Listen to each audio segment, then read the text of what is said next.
এখান থেকে তাড়াতাড়ি চল। মেয়েটা কি হলো দেখি। তোর কি মাথা খারাপ হয়ে গেছে? পাগলিকে ধরতে পারলে শেষ করে দেবে। তাড়াতাড়ি চল। কিভাবে নামছেন? চোখে দেখতে পান না? সরি আমি অন্ধ, চোখে দেখতে পাই না তো, কিছু মনে করবেন না প্লিজ। এই তো সেই মেয়েটা।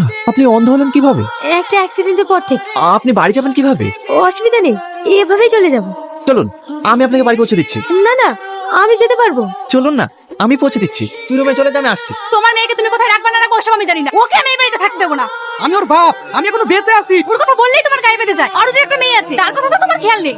তোমার এই কানা মেয়ের জন্য আমি আমার মেয়ের জীবন নষ্ট করতে পারবো না। এই সামনে একটা টিনের বেড়া দেওয়া আছে, এটাই আমাদের বাড়ি। আপনার বাড়ি চলে এসেছি, আপনি যান তাহলে, আমি আসি। চলে আসুন। না ঠিক আছে, আমার অন্যদিন আসবো।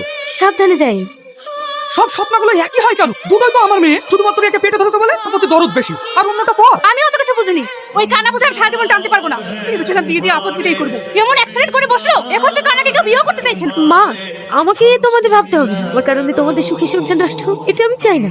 আব্বা, আমি এই বাড়ি ছেড়ে চলে যাচ্ছি। তোমাকে আর মার সঙ্গে ঝগড়া করতে হবে না। যত সমস্যা তো আমাকে নিয়ে। আমি চলে গেলে দেখবে সব সমস্যা ঠিক হয়ে যাবে। দেখ মা, তুই পাগলামো করিসনি, তোকে কোথাও যেতে হবে না। আমাকে ছেড়ে দাও আব্বা, আমার লেগে তোমাদের সংসারে আসে।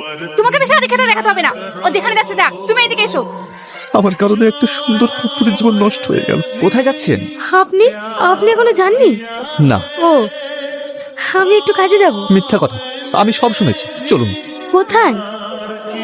আমার সঙ্গে। আজ থেকে আপনি আমাদের সঙ্গেই থাকবেন। কদিন রাখবেন আমাকে? 5 দিন 10 দিন? যারা আমাকে জন্ম দিয়েছে তারাই তো আমাকে বোঝাবে আমি বাড়ি থেকে দাঁড়িয়ে দিচ্ছি, আর আপনি রাখবেন আমাকে? বিশ্বাস করেন, আপনার কোনো অসুবিধা হবে না।